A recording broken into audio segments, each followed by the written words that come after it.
Hi, good evening. I'd like to welcome you to Poem Praise 2. I certainly do thank you for tuning in, and peace and blessings be upon you and your family this evening. Now, what I have for you this evening is going to be like an evening devotion, even though I did this morning.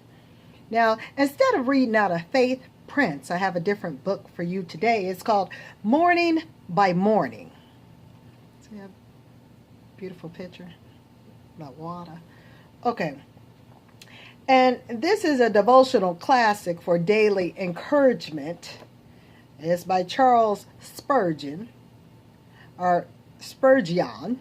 It's Spurgeon. And I'll read the back before I actually go into the date of today, which is, what? It's July 24th, okay?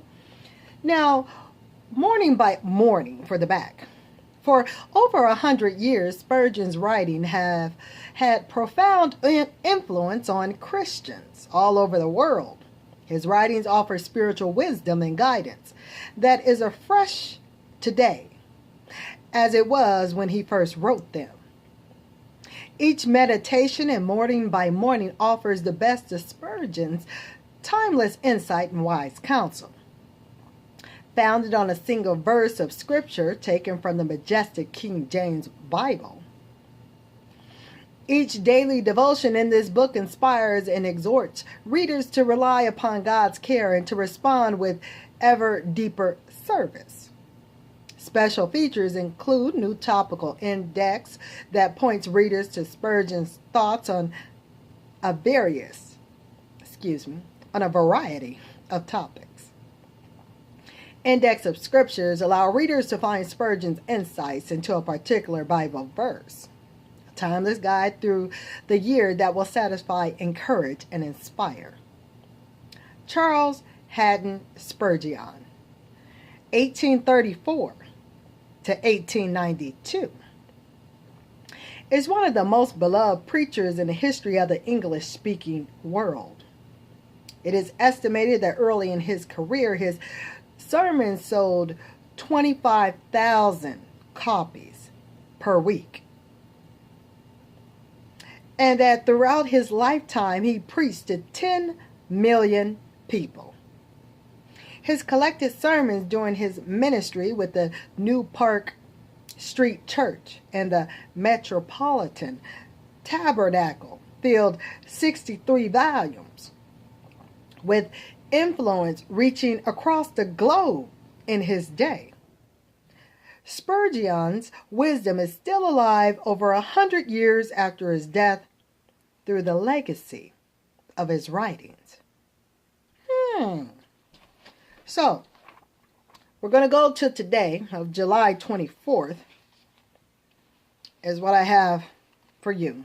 And it goes like this. Stand still and see the salvation of the Lord. Exodus 14:13. These words contain God's command to the believer when he is reduced to great straits and brought into extraordinary difficulties. He cannot retreat.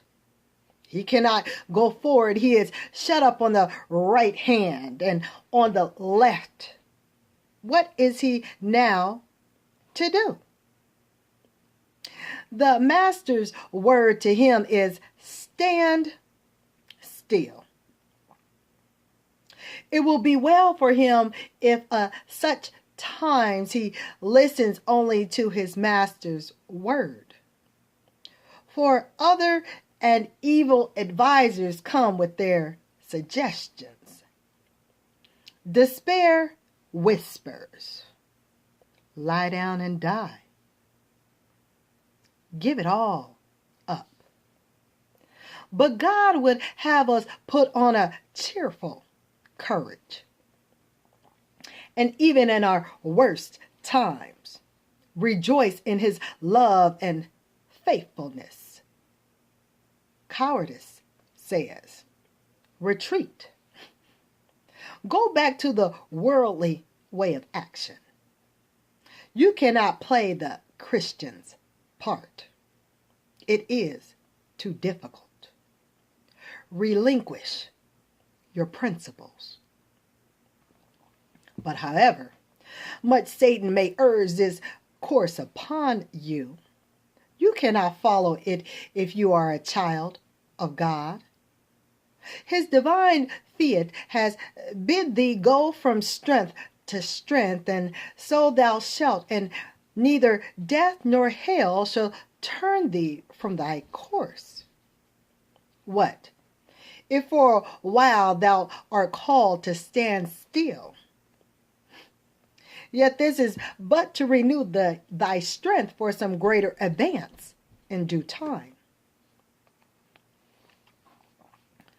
Precipitancy or precipitancy, Precipitancy, cries, do something. Stir yourself. To stand still and wait is sheer idleness. We must be doing something at once.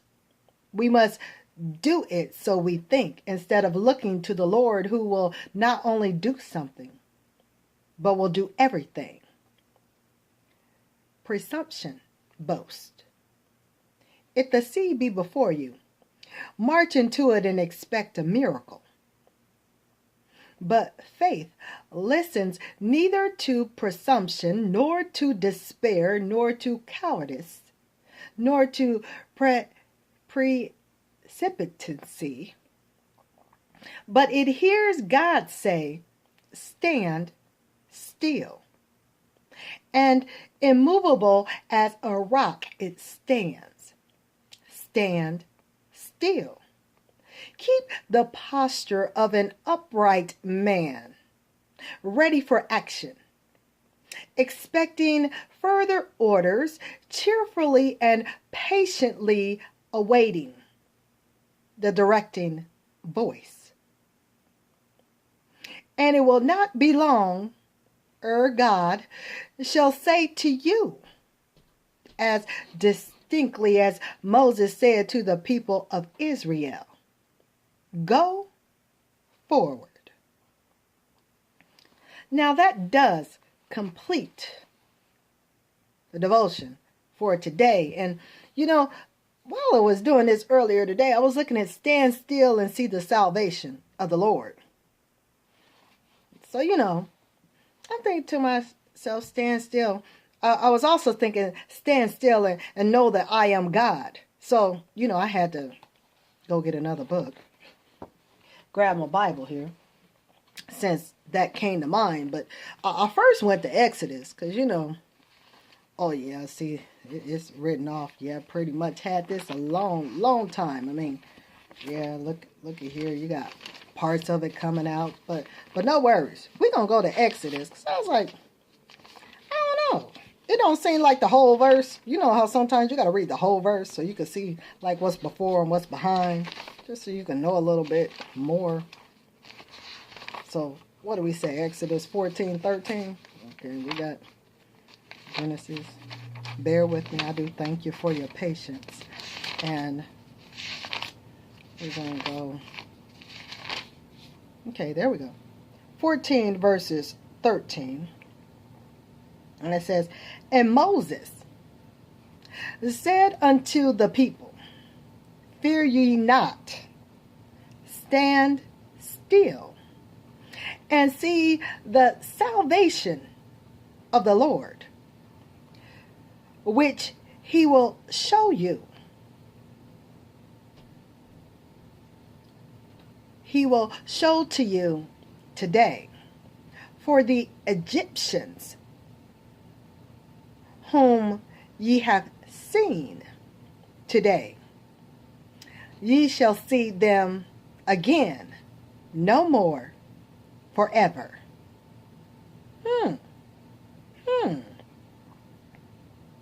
Moses, the Egyptians and the Israelites. If you bring that to today's time, See, which people were enslaved and who were they enslaved by?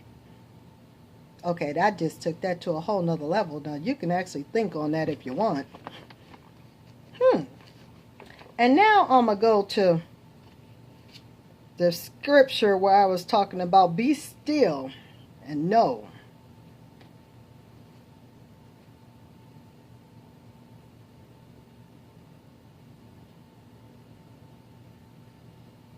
That I am God is going to be in Psalms.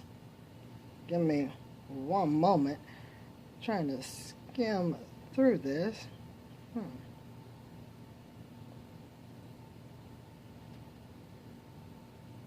Okay, got it.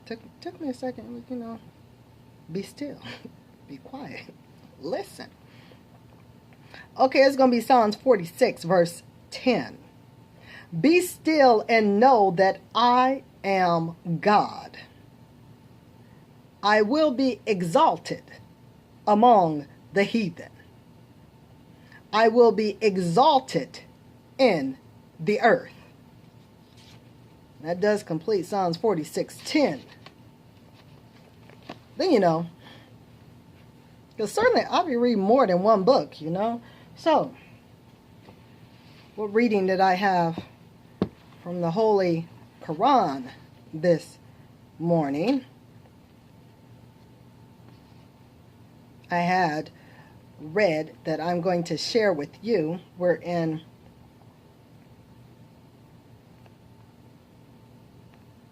(36) and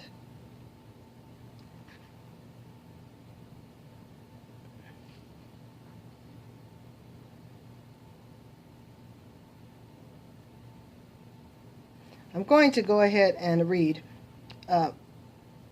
just a section that states, an advocate of the truth. Then from the farthest end of the city a man came rushing.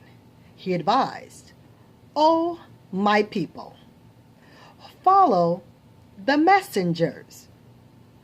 Follow those who ask no reward of you and are rightly guided.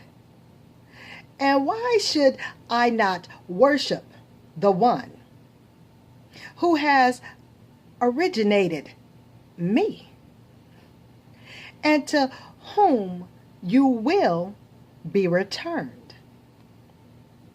How could I take beside him other gods, whose intercession would not be of any benefit to me? Nor could they save me if the most compassionate intended to harm me. Indeed, I would then be clearly astray. I do believe in your Lord, so listen to me. But they killed him. Then he was told by the angels, enter paradise. He said, if only my people knew of how my Lord has forgiven me and made me one of the honorable. That was verse 20 through 27. So certainly through this devotion, I'll put my bookmark back right there. Through this devotion, through all the 3 books, and certainly devotion could be in the evening, it could be in the morning. It's taking time out of your day for reading, reflection, meditation, acknowledgement. So I want for you and your families to be blessed. Peace and blessings be upon you. Have a wonderful evening. Just ponder. what was just read to you. Be blessed, and later, y'all.